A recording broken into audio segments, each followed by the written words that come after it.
Good morning, everyone. I'm just sitting here having a cup of coffee and thinking about my projects that I'm going to be doing today. One of those, I'm hoping if it don't get so bad that the electricity goes off, I'm going to be doing my Alfredo sauce today and finishing up my ground beef. And so I just wanted to talk to you all a few minutes this morning, though, about canning safety, about kitchen safety, too. Um, One of the things that I've thought about with canning, the National Center for Home Food Preservation and other, like USDA and all those agencies will tell you to vent your canner for 10 minutes before you put your weight on. And I always do that because that increases the temperature inside of your canner so that your food will get, the temperature will get high enough to keep you from getting botulism. You want your food to get to the right temperature inside, and so I always do that. But also, when you do that, the um, the steam that's coming through that vent keeps that vent clean too. We get grease and food particles and things like that down in the jars, and many times through the years I've had, well, not too many, but a few. I've been canning for 55 years now, so um, a few times I've had a lid come off of a jar in the canner, and so you get food particles out in that pressure, and it could get into that vent. And of course, if you don't vent that and let the steam clean it, then you could get a blockage there. And you're talking about a bomb when you do that. So that's one of the things that, I would say always vent your canner. And then the second thing is always use a sharp knife. When you've got a dull knife and you're having to pull and push to get through the produce, especially if it's something that's chunky and crispy like a carrot or, like a beet that's fresh out of the garden, is hard.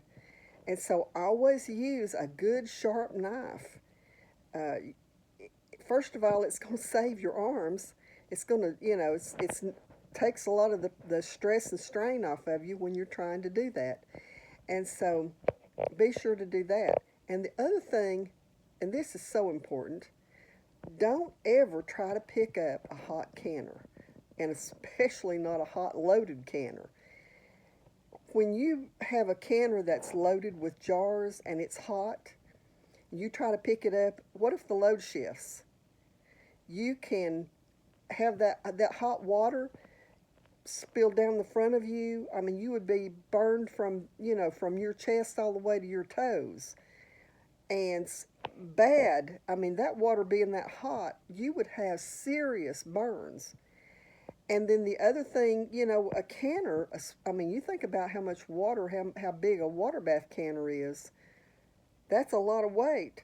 You're going to hurt yourself. You're going to hurt your back, things like that. So, when your canner gets done, take your tongs and pick those jars up out of that water. I mean, in a pressure canner, then you only have, you know, up to 2 inches of water left in that canner.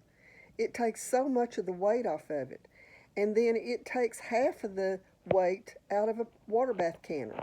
But even then, take your jars out, let it sit for 30 minutes and cool so that you're not going to have a risk of being burned really bad. So anyway, I'm here in East Tennessee, and we're waiting for this snow to come in today. And some of the areas that they were saying, we're only going to get 3 or 4 inches have gotten 8 and 10 inches. So not sure what we're going to get being here close to the mountains in East Tennessee, but uh, we'll get what we want, what God wants us to have, I guess. And so anyway, until the next time, y'all be looking. That video for Alfredo sauce will be coming up real soon. I'm going to finish up my ground beef because I think I mentioned on a previous video that I have some beef coming. And so I'll be canning roast and yes, I can my steaks too. Everything, only thing I don't can is my T-bones because my son would have a stroke if I canned T-bones. But anyway, we just can the whole thing. You know, I get a quarter or half a beef and I'll can it all. And I'm thinking that I'm probably going to do some meatloaf patties to can this year, and I'll show you how to do that with a recipe that's canner safe. You know, that's safe for canning.